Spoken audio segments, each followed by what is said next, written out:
أعوذ بالله من الشيطان الرجيم بسم الله الرحمن الرحيم رب اشرح لي صدري ويسر لي أمري واحلل عقدة من لساني يفقه قولي رب زدني علما رب زدني علما رب زدني علما۔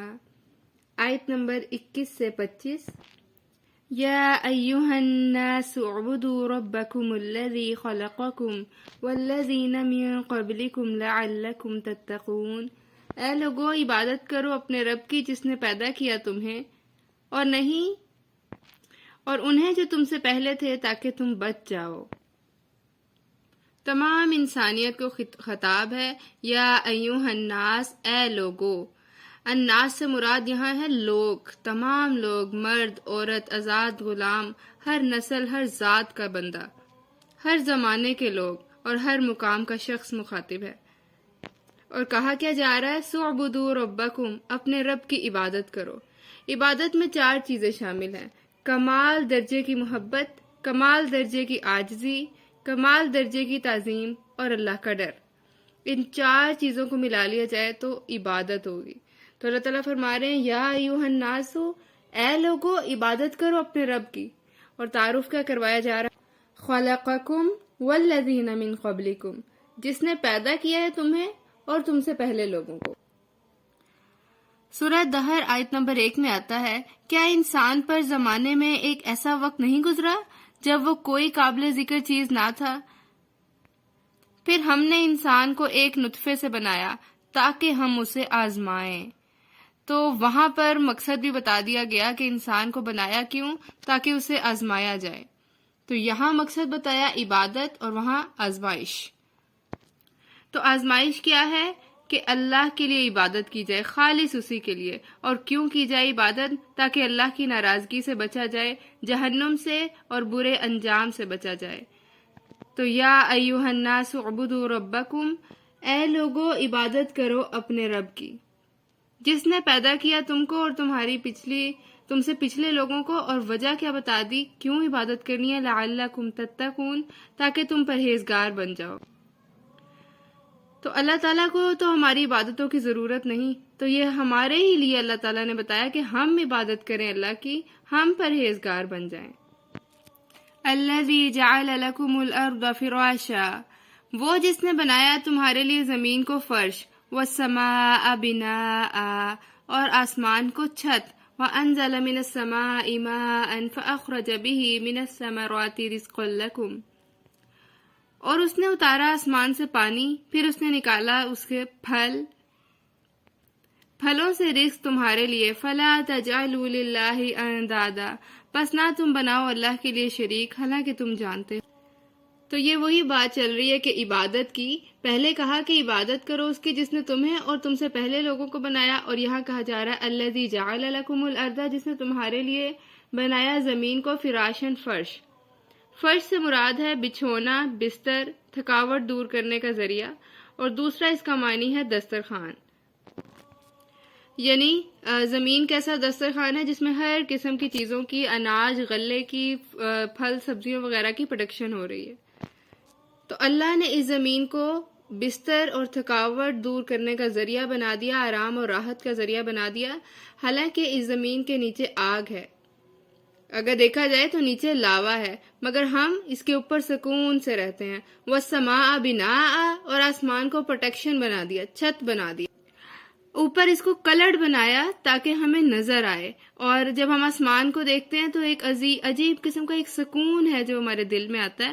حالانکہ اگر چھت نہ ہوتی، آسمان نہ ہوتا اور ہم اوپر دیکھتے خلا ہی خلا ہوتا تو کتنا خوفناک منظر ہوتا۔ تو اللہ نے مکمل بنایا زمین کو بچھا دیا، بچھونا بنا دیا ہمارے لیے، اور آسمان کو ہمارے لیے چھت کی طرح بنا دیا۔ قرآن میں ایک اور جگہ آتا ہے سقبا مکسورا، یعنی محفوظ چھت بنا دیا۔ اور آسمان کا فائدہ بھی ہے، آسمان سے بارش برستی ہے، وہاں بادل اکٹھے ہوتے ہیں۔ سورہ نبا آیت 14 میں بتایا گیا، بادلوں سے کثرت سے بہتا ہوا پانی برسایا۔ سورہ الواقعہ آیت 68-69 میں آتا ہے، یہ پانی جو تم پیتے ہو اسے بادلوں سے تم اتارتے ہو یا ہم برساتے ہیں؟ تو وَأَنزَلَ مِنَ السَّمَاءِ مَاءً، اس نے آسمان سے پانی اتارا، فَأَخْرَجَ بِهِ مِنَ الثَّمَرَاتِ رِزْقًا لَكُمْ، پس اس نے نکالا پھلوں سے رزق تمہارے لیے۔ تو آسمان اور زمین باہم مل کر کام کر رہے ہیں، آسمان سے پانی برستا ہے تبھی زمین پھل اگاتی ہے۔ ثمرات سے مراد ہر طرح کا پھل ہے، اس سے مراد صرف فروٹ نہیں بلکہ تمام قسم کے اناج، دھاتیں اور معدنیات، اسی طرح گندم، سبزیاں اور جو کچھ بھی زمین سے ہمیں فائدے ملتے ہیں وہ سب ثمرات میں آتا ہے۔ تو فَأَخْرَجَ بِهِ مِنَ الثَّمَرَاتِ، صرف پانی ہی نہیں اتارا بلکہ رزق کا بھی سامان کر دیا۔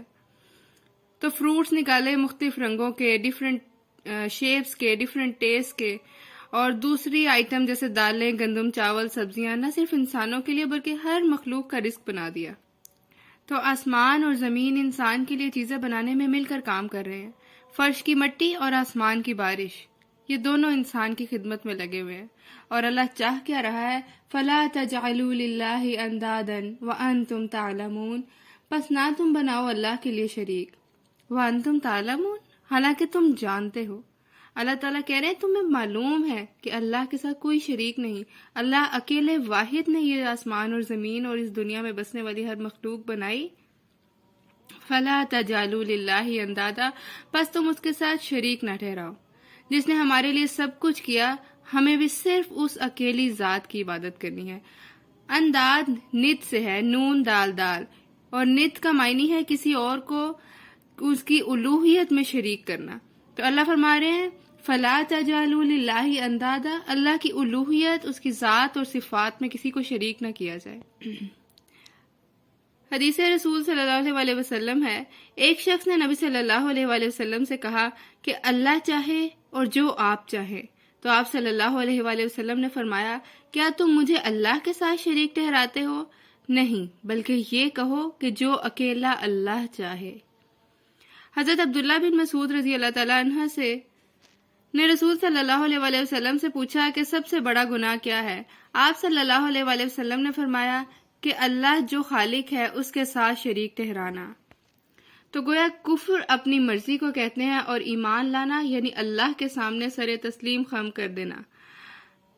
ایک شخص نبی صلی اللہ علیہ وسلم کے پاس آیا اور آپ صلی اللہ علیہ وسلم کی شان میں غلف کرنے لگا، تو رسول اللہ صلی اللہ علیہ وسلم نے کہا مجھے حد سے نہ بڑھاؤ، جیسے نصارہ نے حضرت عیسیٰ علیہ السلام کو ابن مریم کو بڑھا دیا، بلکہ یوں کہو اللہ کا بندہ اور اللہ کا رسول۔ وَإِن كُنتُمْ فِي رَيْبٍ مِّمَّا نَزَّلْنَا عَلَىٰ عَبْدِنَا فَأْتُوا بِسُورَةٍ مِّن مِّثْلِهِ، اور اگر ہو تم کسی شک میں اس سے جو نازل کیا اللہ نے اپنے بندے پر، بس لے آؤ تم ایک صورت اس جیسی۔ وَادْعُوا شُهَدَاءَكُم مِّن دُونِ اللَّهِ إِن كُنتُمْ صَادِقِينَ، اور بلا لو اپنے گواہوں کو سوائے اللہ کے اگر ہو تم سچے۔ تو قرآن کی اوتھینٹسٹی پر ایک اور گارنٹیڈ بات کی جا رہی ہے کہ اس میں کوئی شک نہیں، جس نے انسانوں کو بنایا، آسمان و زمین کو بنایا، اسی نے اس کتاب کو اتارا۔ تو قرآن اوپن چیلنج کر رہا ہے کہ اگر تم نہیں جانتے تو اس جیسا ایک کلام بنا لاؤ۔ سورہ یونس آیت 38 میں آتا ہے کہ اگر تم بنا سکتے ہو تو اس جیسی ایک صورت ہی بنا لاؤ۔ سورہ ہود آیت 13 میں آتا ہے کہ اگر تم ایمان نہیں رکھتے تو اس جیسی 10 آیات ہی بنا لاؤ۔ عربوں کے ہاں مختلف کاموں میں جنات کا بڑا عمل دخل تھا، اور ان کا یہ خیال تھا کہ جنات میں بہت طاقت ہوتی ہے، تو اس وقت عربوں کے نمائندے ان کے شعراء ہوا کرتے تھے، اور ان کا عقیدہ تھا کہ اچھے شاعر کے پاس جنات ہوتے ہیں۔ اسی لیے نبی صلی اللہ علیہ وسلم پر نعوذ باللہ یہ الزام لگایا گیا کہ یہ کسی جن کا یا شاعرانہ کلام ہے۔ تو لہٰذا اللہ نے چیلنج کر دیا کہ اگر تم اس کے بارے میں کسی شک میں ہو تو اس جیسی کوئی ایک صورت ہی بنا لاؤ۔ سورہ بنی اسرائیل میں آتا ہے کہ اگر سارے انسان اور جن جمع ہو جائیں اس بات پر کہ اس قرآن جیسی ایک چیز بنا لائیں تو وہ نہ کر سکیں گے، اگرچہ بعض کے مددگار ہی کیوں نہ ہوں۔ سورہ ہود میں آتا ہے کہ اللہ کے سوا جس کو بلانے کی بھی تم میں طاقت ہے بلا لاؤ اگر تم سچے ہو، پھر اگر وہ جواب نہ دیں تو جان لو کہ یہ کتاب اللہ کے علم سے نازل ہوئی ہے۔ فَإِن لَّمْ تَفْعَلُوا وَلَن تَفْعَلُوا فَاتَّقُوا النَّارَ الَّتِي وَقُودُهَا النَّاسُ وَالْحِجَارَةُ أُعِدَّتْ لِلْكَافِرِينَ، پھر اگر نہ تم کر سکو اور ہرگز نہ تم کر سکو گے تو بس پھر آگ تیار کر دی گئی ہے جس کا ایندھن انسان اور پتھر ہے، اور وہ کافروں کے لیے تیار کی گئی ہے۔ اللہ نے چیلنج کر کے ڈرا بھی دیا، کیوں؟ کیونکہ کوئی انسان ایسا کر ہی نہیں سکتا، اور فرمایا کہ اگر تم نہ کر سکو گے تو اس کا انجام آگ ہے، اور آگ بھی کیسی جس کا ایندھن ہی انسان اور پتھر ہے۔ الحجارہ سے کچھ مفسرین نے مراد لی ہے کہ ان پتھروں سے مراد ان کے بت ہیں، یعنی ان کے بت، اور وہ انسان خود اس آگ کا ایندھن بنیں گے۔ سورہ الانبیاء آیت 98 میں آتا ہے کہ بے شک تم اور جن کی تم عبادت کرتے ہو وہ سب جہنم کا ایندھن ہے۔ اور دوسری رائے الحجارہ کے بارے میں ہے کہ تمام وہ پتھر مراد ہیں جو اس زمین پر ہے، اور اگر دیکھا جائے تو پتھروں کے اندر کیلشیم اور فاسفورس کی ایک بڑی مقدار ہوتی ہے جو آگ کو جلانے میں اور بھڑکانے میں مدد دیتی ہے۔ تو دراصل جہنم کی شدت کا بتایا جا رہا ہے کہ اس کا ایندھن انسان اور پتھر ہے۔ اعدت للکافرین، جو آگ کافروں کے لیے تیار کی گئی ہے، یعنی اعدت سے مراد ہے تیار کر دی گئی ہے، یعنی پہلے سے تیار شدہ ہے، صرف قیامت کا انتظار۔ تو لہٰذا یہاں شدت سے اللہ تعالیٰ کہہ رہے ہیں کہ اگر اس قرآن کے بارے میں کوئی شک ہے تو اس کو دور کر لو۔ وَبَشِّرِ الَّذِينَ آمَنُوا وَعَمِلُوا الصَّالِحَاتِ أَنَّ لَهُمْ جَنَّاتٍ تَجْرِي مِن تَحْتِهَا الْأَنْهَارُ كُلَّمَا رُزِقُوا مِنْهَا مِن ثَمَرَةٍ رِزْقًا قَالُوا هَذَا الَّذِي رُزِقْنَا مِن قَبْلُ وَأُتُوا بِهِ مُتَشَابِهًا وَلَهُمْ فِيهَا أَزْوَاجٌ مُطَهَّرَةٌ وَهُمْ فِيهَا خَالِدُونَ۔